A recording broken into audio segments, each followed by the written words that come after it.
Mateo Kapitulo 17. Pakalihis nin anom na aldaw, ipinag-iba ni Jesus si Pedro sakaan magtugang na Santiago asin Juan sa sarong halangkaw na bukid. Kanidton na sinda, nahiling nindang naliwat si Jesus. Nagliwanag siring sa aldaw ang nalagon niya, asin nagkintab sa kaputianan sa iyang gubing. Dangan nahiling ninda si Moises, saka si Elias na nakikipag-ulay kay Jesus. Kaya nagsabi si Pedro kay Jesus, Kagurangnan, marahay na uya kita digdi. Kung buot mo, magibo ako nin tulong payag-payag digdi. Saro sa imo, saro kay Moises, asin saro kay Elias.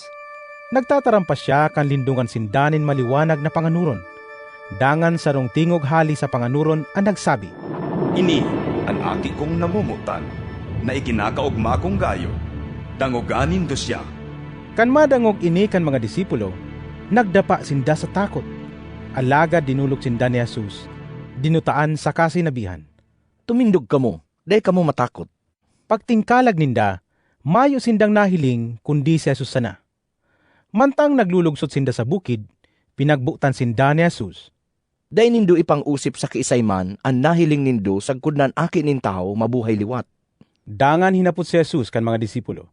Ta daw taan mga paratukdo kan katugunan, nagsasabi na si Elias da an inot na maabot. Nagsimbag si Jesus. Talagang inot na maabot si Elias, tanganing ibalik sa dati ang gabos na bagay. Alagad sinasabihan ko kamo, nagdigdi na si Elias alagad dai siya ninda namidbidan, kundi sa indang pinasakitan. Siring man ang akin nin tao sa indang papasakitan. Dangan nasabutan kan mga disipulo na manungod kay Juan Bautista ang sinasabi ni Jesus. Pagbalik ninda duman sa mga tao, nagdulog kay Jesus ang sarong lalaki. Nagluhod sa atubang niya, saka nagsabi, Kagurangnan, kay Raki mananaki ko, may helang siyang epilepsya si nagtitios din makuri. Parati siyang natutumba sa kalayo si nahuhulog sa tubig. Dinarako siya sa imong mga disipulo alagad ay ninda siya narahay. Nagsimbag si Jesus. Mga taong mayo nin pagtubod asid masumbikal. Sagkudno arin ako kaiba-iba nindo. Sagkudno arin ko kamo pagtitiuson. Daraha digdi sa kuan aki. Inanggutan ni Jesus ang demonyo asin luminuwas ini. Narahay tulos ang aki. Dangan nagdulog kay Jesus ang mga disipulo asin nagapot na mayong ibang nakakadangog. Tadaw taday minapaluwas ang demonyo.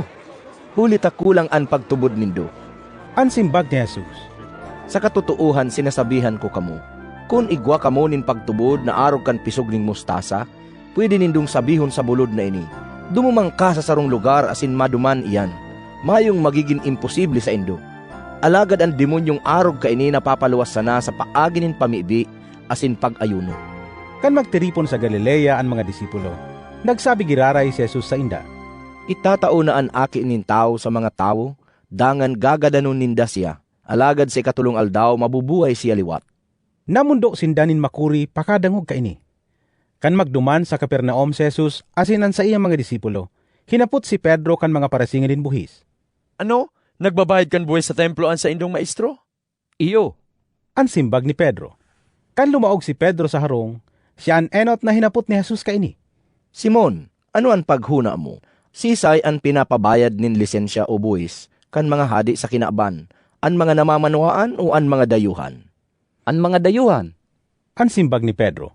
Kunsiring, Ang sabi ni Jesus, an mga namamanuhaan day dapat pagsingilon. Alagad nganing day tama pamundo ang mga taong ini, dumuman ka sa danaw sa kamamanwit ka. Kuaha an inot mong masubad. Sa nguso ka iyan may makukuha kang kwartang plata. Ibayad mo iyan para sa buhis tang duwa.